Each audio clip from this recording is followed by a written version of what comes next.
No. No. No, not at all. We didn't want to set the film in a historical time period or look at anybody. Though, I mean, I love films like that are historical and stuff. I mean, you're really looking at a biography of a character.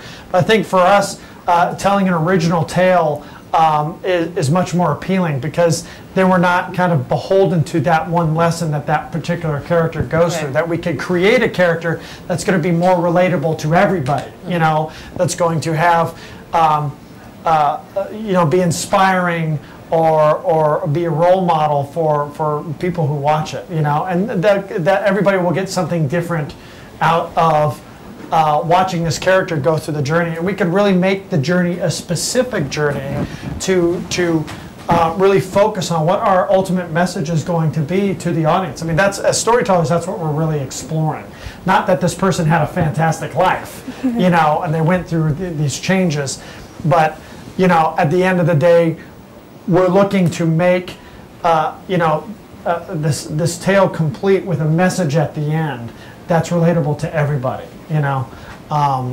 Yeah. Yeah, and I think when the reason we like to tell original stories, completely original, is that we can develop original characters without having to live within the confines of previous ideas or rules set up. So that is, if we were adapting something from a book or from another movie, we'd be thinking about all the things that had been done before. Whereas the Pixar way is original storytelling. You can start completely fresh with, like you say, from the ground up. Who is this character? What is this character's motivations? And we can draw more on our own true life relationships, our own families, and the natural humor that comes out of real life. To us, that makes for more relatable, compelling stories.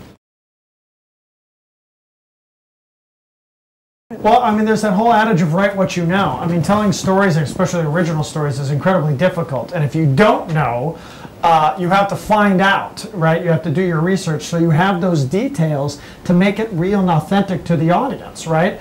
If I told a story about Mexico and I just looked at the internet and read some things, everybody in Mexico would go, that's not Mexico. You know, I'd have to come here and see Mexico and talk to the people and see the sites and really figure out what that character is, right? So I already kind of have a leg up having Scottish ancestry, loving the Middle Ages. I'm a medieval buff, a Scottish history buff, a Celtic folklore buff. So setting it in Scotland, and my fellow director Brenda Chapman is also Scottish descent, and she loves the Middle Ages and Scotland. That just gives us an advantage in telling the story because we already know the world in which we want to set the story. So we can take advantage of that in helping us create the story. We don't really think of story that way. I mean, I think even this story was not conceived as we're going to do a princess story. It was more meant about this teenage warrior character. And yes, she happens to be royal and a princess, but it was also never like, oh, we need something in Scotland. It was never like that. Scottishness came out of the filmmaker's heart, and so did the character. So we just don't make movies that way, and that means, and the good news about that is, means that every film coming in the future from Pixar will similarly be, you know, from the heart and soul of the filmmakers, which means it will be original and different and like nothing you've ever seen. Well, yeah, that's a good question. I don't know. I think it's as soon as we have, you know, I think pride is a selfish vanity. You know what I mean?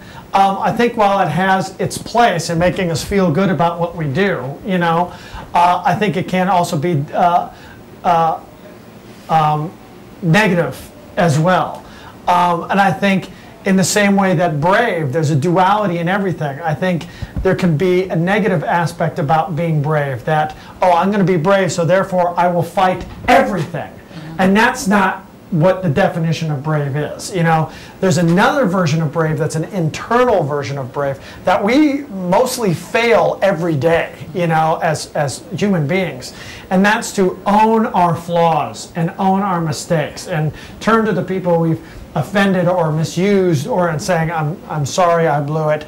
And it's brave for that other person to go, I understand, apology accepted, you know. And because we are part of a family, not only our intimate family, mom and dad, our brothers and sisters, but our friends as a family, our workplace family, the global family, and if we had that consideration the whole time, I think this would be a much different world. So it's something that we need to explore and pay attention to, though, always. If I was one of the brave characters, wow. If I was one of the brave characters. You'd be Fergus. I'd be Fergus. He's a king because, You'd be a triplet. No, just kidding. Maybe two of the triplets. No, I think you're the king because you're... I am king. Commanding, but he's also a warrior. Mark taught us all how to wield a sword and shoot an arrow, and so he leads this crew with and I don't believe in magic. Boisterous energy. He doesn't believe in magic, and I would probably. And you're Queen Eleanor. Yes. I'm just trying to hold it all together. She's the ultimate working mom and a diplomat. And a diplomat. I mean, she's incredible.